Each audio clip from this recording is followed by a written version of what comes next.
আসসালামু আলাইকুম প্রিয় দর্শক, আশা করি সবাই ভালো আছেন। আবার চলে এলাম আপনাদের মাঝে আরেকটা ভিডিও নিয়ে। তো আশা করব ভিডিওটা প্রথম থেকে শেষ পর্যন্ত দেখবেন। যদি ভালো লাগে তাহলে অবশ্যই লাইক করবেন, কমেন্ট করবেন, শেয়ার করবেন আর সাবস্ক্রাইব করতে কিন্তু ভুলবেন না। আমাদের সবারই কিন্তু স্বপ্ন থাকে, আর এই স্বপ্নের কথা চিন্তা করে কিন্তু সেই আশায় আমরা অনেকে বেঁচে থাকি। কিন্তু সেই স্বপ্ন যখন ভেঙে যায় তখন সেই মানুষটার জন্য কত কষ্টকর হয়ে ওঠে। তো আজকে কথা বলবো বিল্লালকে নিয়ে। আর ওইদিকে দেখলাম সাবিনা সবসময়ই তার বাবার বাড়িতে এনি টাইম চলে আসে, কিন্তু যখনই তার বাসায় কোনো রকমের প্রোগ্রামের জন্য আয়োজন করা হয় তখন সাবিনার দাম বেড়ে যায়। তো চলেন শুরু করি। আমরা সবাই দেখলাম যে শারমিনদের বাসায় মানে বিল্লালদের বাসায় একটা কান্নার রোল পড়ে গেছিলো যে ওদের অনেক দিনের একটা পুষে রাখার স্বপ্ন পূরণ হতে যাচ্ছে। যেহেতু মা অনেক কষ্ট করেছে ছোটোবেলায়, আর সবার কিন্তু একটা স্বপ্ন থাকে তাদের নিজের একটা বাড়ি হবে, একটা আশ্রয়স্থল হবে। তো সেই স্বপ্নটাই যখন পূরণ হওয়ার পথে এবং সেই স্বপ্নটা পূরণ হতে হতে যখন ভেঙে যায় তখনকার কষ্ট আসলে যার সেই বুঝে। তো বিল্লাল বায়না দেওয়ার পরেও কেন, আমি যতদূর পরিষ্কার শুনছি বিল্লাল বলল যে বিল্লাল বায়না দিয়ে দিছে। 4 লাখ টাকা বায়না করার কথা ছিল, যে 4 লাখ টাকা 1 লাখ টাকা শারমিন দিল আর আরেক লাখ টাকা জানি কে দিল, আমি ঠিক খেয়াল করি নাই। বাকি 2 লাখ টাকা ও মানে বিল্লাল জমা করছে শারমিনের কাছে। তো সেটা দিয়ে সে বায়না দিতে গেছে, আর বাকিটা হয়তো পরে দিত। হ্যাঁ, তো এবং জায়গাটা কিন্তু বেশ ভালো জায়গায় ছিল।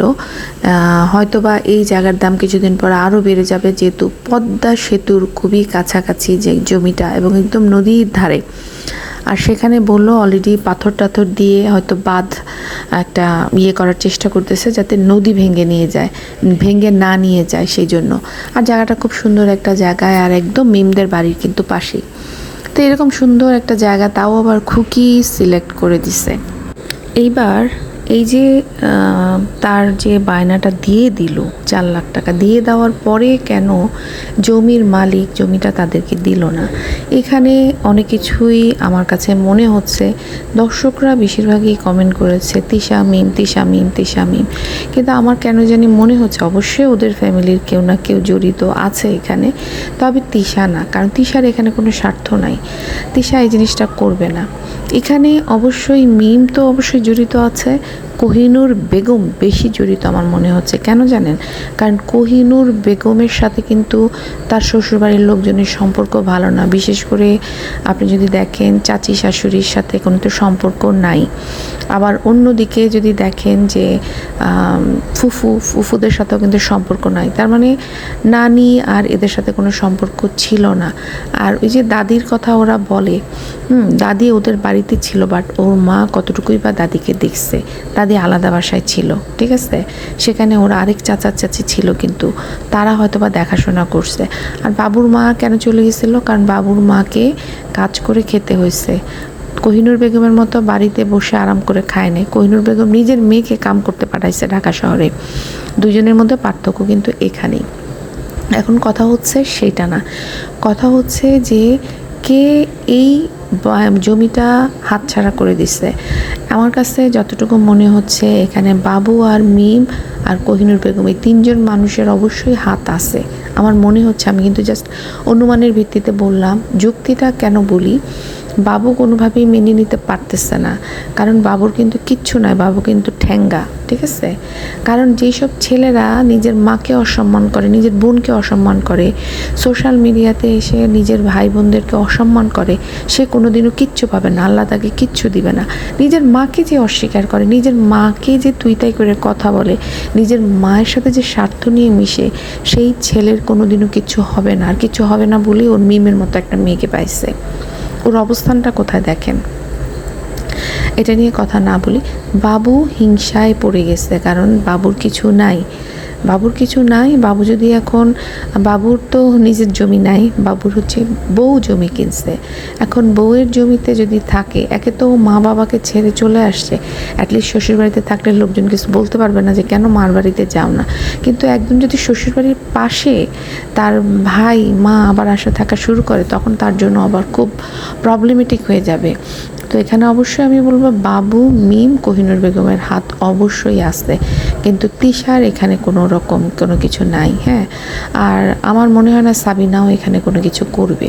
এই তিনজন মানুষ আমার মনে হচ্ছে যুক্তিসঙ্গতভাবে এরা তিনজন জড়িত।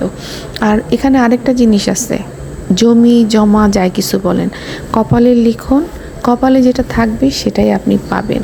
আর আরেকটা জিনিস হচ্ছে, যখন আপনি কোনো কিছু ভালো কিছু কেনার আগে বলে দেন জিনিসটা, ঠিক আছে, সেই জিনিসটা অনেক সময় হয় না, মানুষের চোখ লাগে। সেই জন্য সবসময় বলা হয় তোমার ভালো ভালো জিনিসগুলো সোশ্যাল মিডিয়াতে শেয়ার করবা না। কিন্তু যেহেতু ওদের কন্টেন্ট, সেই কন্টেন্টের জন্য ওদেরকে সেটা দেখাতে হয়। সেটা দেখাতে পারতো জমিটা কেনার পরে, সব কিছু ঠিকঠাক হয়ে যাওয়ার পরে জমিটা আমাদের সাথে শেয়ার করতে পারতো, যেটা মিমরা করছে, ঠিক আছে। তো আসলে বিল্লালের জন্য খারাপই লাগতেছে। আর আরেকটা জিনিস, আমি বিল্লালকে, আমার মনে হচ্ছে যে বিল্লাল যখন জমির এখানে ছিল আমাদের সাথে যখন শেয়ার করতেছিল, এবং বিল্লালের মনে হচ্ছিল বেশ স্বপ্ন যে তার মা এখানে থাকবে, অনেক স্বপ্ন, মাকে নিয়ে এখানে থাকবে, এবং মা যদি মারা যায় মায়ের কবরটাও সে এখানেই দিবে।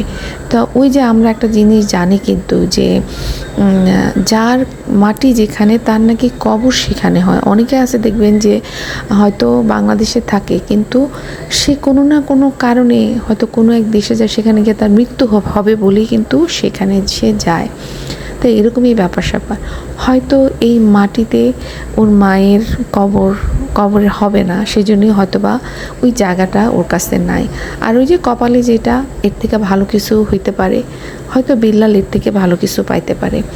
যারা বিল্লালের ক্ষতিটা করছে তারাই ডুববে, আসলে বিল্লালের কিছু হবে না। আর বিল্লালের উপরে কিন্তু বিল্লালের মায়ের দোয়া আছে, যার উপরে মায়ের দোয়া আছে তার উপরে কিন্তু আল্লাহর রহমত আছে, এটা মনে রাখবেন। আর যার উপরে মায়ের দোয়া নাই তার উপরে আল্লাহর অভিশাপ, ঠিক আছে। তো এটা অবশ্যই আমাদের মেনে রাখতে হবে। এবং আমার যতদূর মনে হয় অদূর ভবিষ্যতে আপনারা দেখবেন যে বিল্লাল কিন্তু অনেক উপরে উঠে যাবে, আর বাবু চাকর হয়ে বোর পায়ের তলায় থাকবে। তো যাই হোক, ততদিন তো এরকমই আমরা দেখতে থাকবো। আর অবশ্যই আপনারা জানাবেন আপনাদের কি মনে হয়েছে। আমার এগুলো মনে হয়েছে, একটা হচ্ছে ভাগ্য, ঠিক আছে। আর আরেকটা যেটা বারবার আপনার বিল্লাল বলতেছিল ওর মায়ের মাটি যেন এখানে হয়, হয়তো বা ওর মায়ের মাটি ওখানে হবে না, যেখানে হবার সেখানেই হয়তো ওর জমি কেনা হবে। হ্যাঁ, আরেকটা হচ্ছে যে শত্রুতা করে কিছু মানুষ হিংসায় জ্বলে পুড়ে তাকে এখানে জমিটা কিনতে দেয় নাই। তো সব কিছুই তো ভাগ্য ছাড়া কোনো কিছুই হয় না। তা এবার আসি হচ্ছে সাবিনাকে নিয়ে একটু কথা বলি। সাবিনা, মানে গতকালের কুকির ভিডিওটাতে দেখলাম যে মিজান বলতেছিল যে ওকে যদি না নিয়ে আসা হয় বাড়ি থেকে, ওর ভাই যদি না যায় তাহলে না কেউ আসবে না। তো তখন দেখলাম খুকি কোনো কথা বলে নাই। এই ধরনের মানুষের উপরে খুবই বিরক্ত হওয়া উচিত কিনা আপনারা বলেন, যে কিনা ফুটুর ফাটুর 2 দিন পর বাপের বাড়িতে এসে 1 সপ্তাহ 2 সপ্তাহ থেকে ভাইয়ের বউদের উপরে নাটাই ঘুরায়। সে যদি যখনই কোনো প্রোগ্রাম হয়, যখনই কোনো অনুষ্ঠান হয় বাড়িতে, তখন সে 1000টা আবদার জুড়ে দেয় সে বাড়িতে আসবে না, তাকে গিয়ে নিয়ে আসতে হবে, তাকে অনেকবার ফোন দিতে হবে, 100 বার ফোন দিয়ে তাকে পায়ে ধরে আনতে হবে। এই ধরনের মানুষদেরকে আপনার কি মনে হয়, জঞ্জাল মনে হয় না? তাহলে ওর বাকি 2 বোন কী দোষ করছে? তিশা যেখানে থাকে, তিশাও তো চাইলে তার ভাইকে বলতে পারে যে আমি আমার স্বামীর সাথে আসবো না, ভাই তুমি এসে আমাকে নিয়ে যাও। ওখানে মিমও বলতে পারে যে ভাই আমি তোমার সাথে আসবো, মিম বাবুর বাপের বাড়িতে কাজ আছে, তুমি এসে আমাকে নিয়ে যাও। এই ধরনের আবদার যদি করতে থাকে মানুষ, তখন কি হবে বলেন? যেখানে সাবিনার একটা গাড়ি আছে, সাবিনার বাড়ির কাছে, সেখানে সাবিনার এই ধরনের আবদার আসলে করা একদমই উচিত না। আর ওইদিকে কিবরিয়া ভাইয়ের ভিডিও দেখে যতটুকু মনে হলো যে কোনো আশার বাণী উনি শুনে নাই। আমি আগেও বলছি যে আসলে আশার বাণী উনি শুনবেও না, কারণ ছোটোবেলা থেকেই মরিয়ম বড় হয়েছে মায়ের সাথে। আর কল রেকর্ডিংয়ে কিন্তু শুনছেন যে তিশা নিজে বলছে যে মরিয়মকে ব্রেইন ওয়াশ করে করে করে করে তার বাপের বিরুদ্ধে তাকে খেপিয়ে তোলা হয়েছে, যার কারণে মেয়ে বাপকে কোনোভাবেই পছন্দ করে না। আর মেয়েটা এখন অলরেডি ম্যাচিওর।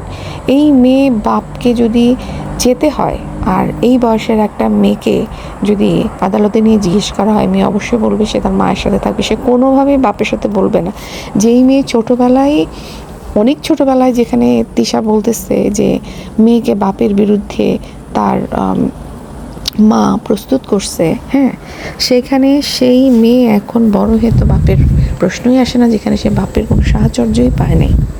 মরিয়মের অবস্থাটা দেখেন, মরিয়মকে পড়াশোনার তো কোনো বালাই নাই মেয়েটার, কিন্তু দেখেন ওকে যদি আপনারা, আমি জানি না ওর বয়স কত, কিন্তু ওর যদি আপনি গড়নটা দেখেন, গড়ন দেখে ওকে কি আপনার মনে হয় ও মাত্র 4-এ পড়ার মতো একটা মেয়ে?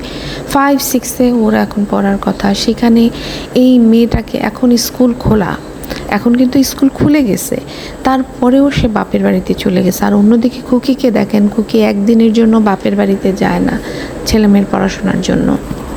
অন্যদিকে তিশারও দেখেন নিজের বাচ্চাদের পড়াশোনার কোনো খবর নাই। আর তার নিজের ননদকে দেখেন, ননদ কিন্তু একদিনের জন্য বাচ্চাদের পড়াশোনা ত্যাগ করে বাপের বাড়িতে বেড়াতে আসে নাই, সে নিজের হাতে বাচ্চাদেরকে পড়াশোনা পরীক্ষা সব শেষ করায় ওদের রেজাল্ট বের হওয়ার পরে তারপরে আসছে। খুকির অবস্থাও একই দেখেন, হ্যাঁ।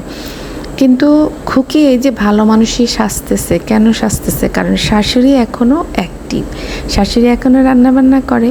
আপনারা খালি দেখেন, যদি এই কোহিনূর বেগম বিছানায় পড়ে যায়, কোহিনূর বেগম যদি বিছানায় পড়ে যায়, তখন আপনারা দেখেন না যে খুকি কতদিন এই ননদদেরকে এন্টারটেন করে। এখন এন্টারটেন করতেছে কারণ তাকে রান্নাবান্না করে কষ্ট করতে হচ্ছে না, নিজের বাচ্চাদেরকে সে পড়াশোনার প্রতি মনোযোগ দিতে পারতেছে, কারণ তার শাশুড়ি রান্নাবান্না করে সারাদিন। এই শাশুড়ি যখন রান্নাবান্না করা বন্ধ করে দিবে, তখন এই খুকি নিজে থেকেই দেখবেন যে এই ননদদেরকে কিভাবে বাসায় আসতে না দেয়। আর তার যে দুই ননদ, এই দুই ননদ কোনোদিনও ঠিক হবে না। এরা কোনোদিনও 2 ননদ না, 3 ননদই কখনো ঠিক হবে না।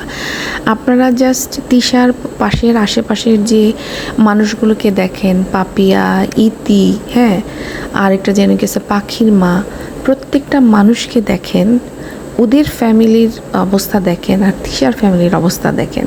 তিশা হয়তো শ্বশুরবাড়ির টাকা আছে বলে তিশা হয়তো ওই যে নিজেদের ফ্যামিলি কিচ্ছা কাহিনী বিক্রি করে অনেক টাকা ইনকাম করে একটা সুন্দর পরিবেশ দিতে পারছে। 2 দিন পরে দেখবেন এই ইতি, তারপরে হচ্ছে পাপিয়া, এরাও কিন্তু নিজের পরিবেশটাকে অলরেডি সুন্দর করে ফেলছে। কিন্তু পরিবেশটা সুন্দর করার পাশাপাশি তারা কিন্তু নিজের পরিবারটাকেও সুন্দরভাবে গড়ার চেষ্টা করতেছে। বাচ্চাগুলিকে কিন্তু পড়াশোনা বাদ দিয়ে দেয় নাই, সুন্দরভাবে রান্না বান্নার সংসার সব কিছু কিন্তু মেনটেন করতেছে। এই যে দেখেন নিশি আসছে, সবাই মিলে যে নিশির জন্য এইটা রান্না করে নিয়ে আসতেছে, সেইটা রান্না করে নিয়ে আসতেছে, আমার কিন্তু দেখতে খুব ভালো লাগতেছে, হ্যাঁ। তো এটাই কিন্তু, এরকম প্রতিবেশী থাকলে আর কি চাই বলেন। আর তিশার মতো একটা প্রতিবেশী থাকলে খুবই ভয়ের ব্যাপার, যে কখন এসে আপনাকে বলবে যে আমারে এরা রাইন্দা দে, আমারে ওইটা রাইন্দা দে, আমারে হাঁস চিল্লা দে, আমারে মুরগি চিল্লা দে। তা আতঙ্কে থাকার মতো অবস্থা। আর ইতি, পাপিয়া, এই ধরনের মানুষ থাকলে মনে হয় যেন ব্লেসিং, মানে মনে হয় যেন এরকম মানুষ আরও থাকা উচিত। আর আরেকটা জিনিস, তিশা এতদিন ধরে শ্বশুরবাড়িতে থাকে, তিশা আমাদেরকে কিন্তু বাড়ির আশেপাশের যে মানে সুন্দর সুন্দর সিনারিগুলো কিন্তু আমাদের সাথে শেয়ার করে নাই, যেটা কিন্তু ফাতেহা এখন আমাদের সামনে তুলে ধরতেছে। আর সেটা দেখতে আমার কিন্তু খুবই ভালো লাগতেছে। তো যাই হোক, আজকে আর বেশি কিছু করব না, বেশি কিছু বলবো না, ভিডিওটা আর বেশি করব না। অবশ্যই পাশে থাকবেন, লাইক করবেন, কমেন্ট করবেন, শেয়ার করবেন, আর অবশ্যই সাবস্ক্রাইব করবেন। সবাই ভালো থাকবেন, আল্লাহ হাফিজ।